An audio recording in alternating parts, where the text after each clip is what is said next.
Saya Bu, Apa? dia itu anak yang mencari nafkah, terus ketika dia sudah sukses dia balik ke kampungnya, terus dia tidak menganggap orang tuanya lagi Bu. Oke, Habis betul. itu dia nanti kutuk jadi batu.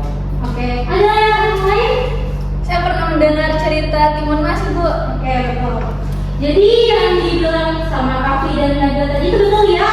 Cerita rakyat dimengas dan maling dibanggakan. Selanjutnya, apa itu cerita rakyat? Ada yang tahu? Saya Bu. Apa Siti?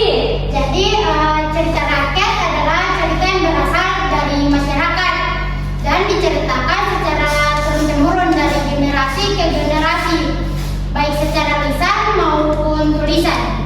Oke, baik. Jadi yang dibilang Siti tadi kan sudah benar ya. Cerita rakyat adalah cerita yang berasal dari masyarakat dan diwariskan dari generasi ke generasi.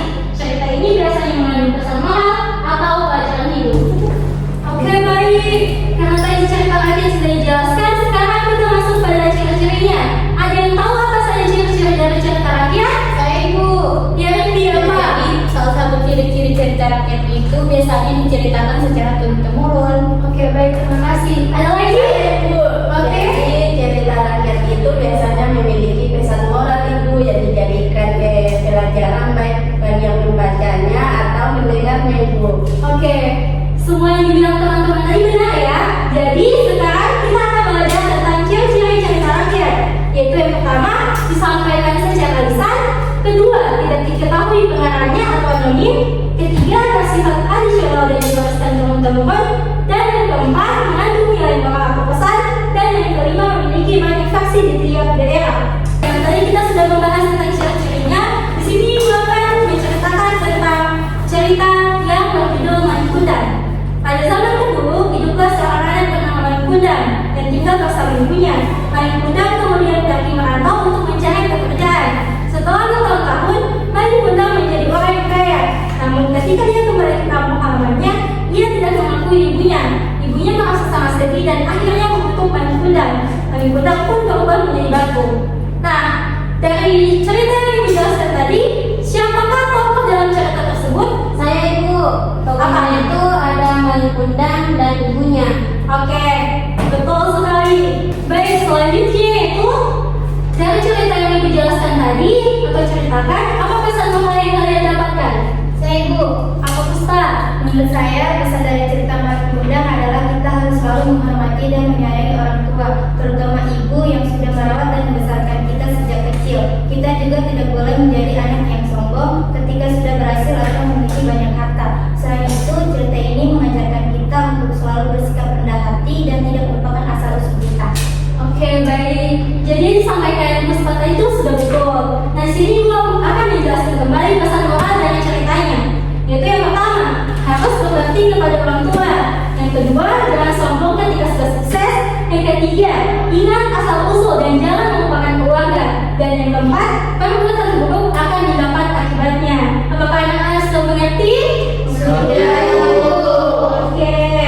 Selanjutnya, Ibu akan bertanya, mengapa cerita rakyat penting untuk kita pelajari? Bu, karena cerita rakyat itu mengajarkan kita tentang nilai-nilai kehidupan Ibu. Oke. Jadi karena semua tadi sudah paham tentang apa itu cerita rakyat, contoh cerita rakyat, sekarang kita akan masuk pada tugas. Jadi Ibu akan memberikan tugas, yaitu yang pertama, membuat kelompok menjadi 2 kelompok berisi 3 atau 4 siswa. Terus yang kedua, cari dan analisis 1 contoh cerita rakyat yang kalian ketahui. Yang ketiga, buat kesimpulan dari cerita rakyat tersebut. Keempat, perwakilan kelompok membacakan cerita tersebut secara singkat di depan kelas. Apakah anak-anak sudah mengerti? Sudah Ibu. Oke, kita yakan. Sudah. Oke, baik. Ibu harap kalian mengerjakan tugasnya dengan baik-baik ya. Ya Ibu.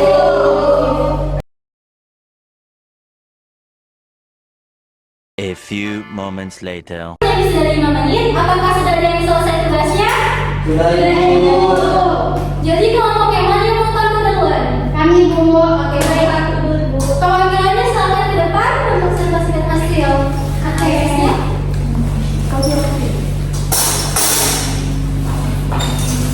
Jadi cerita tentang Danau Toba kan?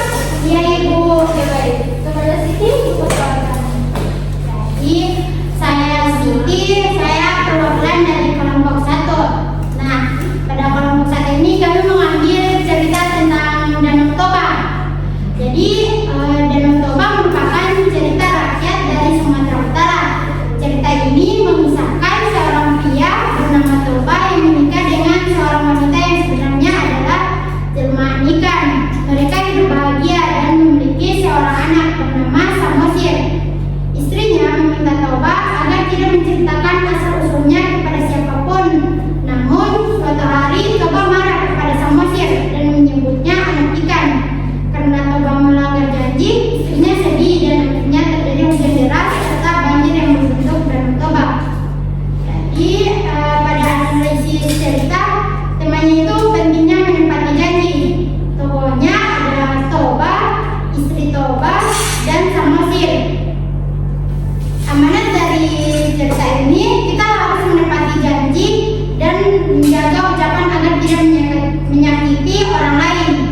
Jadi kesimpulan dari cerita kami itu, cerita rakyat adalah cerita rakyat dan Toba mengajarkan bahwa seseorang harus menepati janji dan menjaga sikap serta ucapan.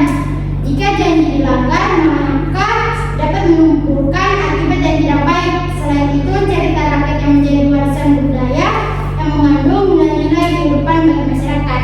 Oke, terima kasih Siti. Dan tepuk tangan untuk Siti. Oke, baik. Cerita rakyat yang kami ambil yaitu cerita tentang Timun Mas, di mana pada zaman dahulu hiduplah seorang janda yang bernama Mbok Srini yang sangat ingin memiliki anak. Suatu hari ia bertemu dengan raksasa buto ijo yang memberinya biji mentimun dengan syarat anak yang lahir nanti harus diserahkan kepadanya. Dari mentimun yang ditanam Mbok Srini ini lahirlah seorang bayi perempuan yang diberi nama Timun Mas. Ketika Timun Mas sudah besar, buto ijo datang untuk menagih janji.